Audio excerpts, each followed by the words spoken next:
കറുപ്പ് release April 10-നില്ല. അഭ്യൂഹങ്ങൾക്ക് വിരാമമിട്ട് സംവിധായകൻ RJ Balaji.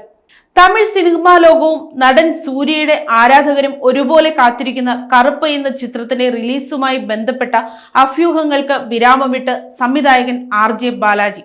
ചിത്രം ഏപ്രിൽ 10-ന് തിയേറ്ററുകളിൽ എത്തുമെന്ന വാർത്തകൾ അദ്ദേഹം നിഷേധിച്ചു. റിലീസ് തീയതി സംബന്ധിച്ചുള്ള ഔദ്യോഗിക പ്രഖ്യാപനം ഒരാഴ്ചയ്ക്കുള്ളിൽ ഉണ്ടാകുമെന്നും അദ്ദേഹം വ്യക്തമാക്കി. കഴിഞ്ഞ കുറച്ച് നാളുകളായി ചിത്രത്തിന്റെ റിലീസ് വൈകുന്നതുമായി ബന്ധപ്പെട്ട നിരവധി വാർത്തകൾ സമൂഹ മാധ്യമങ്ങളിൽ പ്രചരിച്ചിരുന്നു. സംവിധായകനും നിർമ്മാതാക്കളും തമ്മിലുള്ള അഭിപ്രായ വ്യത്യാസങ്ങൾ ഉണ്ടെന്ന തരത്തിലും ഗോസിപ്പുകൾ പരന്നു. ഇതിന് വ്യക്തത വരുത്തിക്കൊണ്ടാണ് സംവിധായകന്റെ പ്രതികരണം.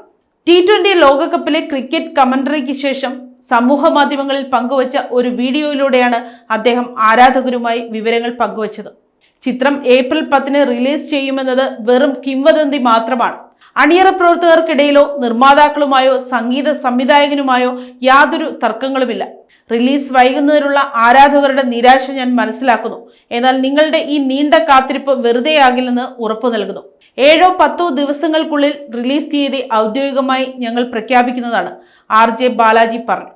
വേനലവധിക്കാലത്ത് തിരഞ്ഞെടുപ്പിന് ശേഷമാകും ചിത്രം തിയേറ്ററുകളിൽ എത്തുകയെന്നതാണ് നിലവിലെ സൂചന. സൂര്യയെ നായകനാക്കി RJ ബാലാജി സംവിധാനം ചെയ്യുന്ന ആദ്യ ചിത്രമാണ് കറുപ്പ്. ഡ്രീം വാരിയർ പിക്ചേഴ്സിന്റെ ബാനറിൽ SR പ്രകാശ് ബാബുവും SR പ്രഭുവും ചേർന്നാണ് നിർമ്മാണം. സൂര്യ ഒരു അഭിഭാഷകന്റെ വേഷത്തിലെത്തുന്ന ചിത്രത്തിൽ തൃഷയാണ് നായിക. മലയാളത്തിന്റെ പ്രിയ താരം ഇന്ദ്രൻസ്, സ്വാസിക, യോഗി ബാബു, ശിവദ തുടങ്ങി വലിയൊരു താരനിര തന്നെ ചിത്രത്തിലുണ്ട്. സായ് അഭ്യങ്കർ ആണ് സംഗീത സംവിധാനം നിർവഹിച്ചിരിക്കുന്നത്. News desk, Kottarakkara media.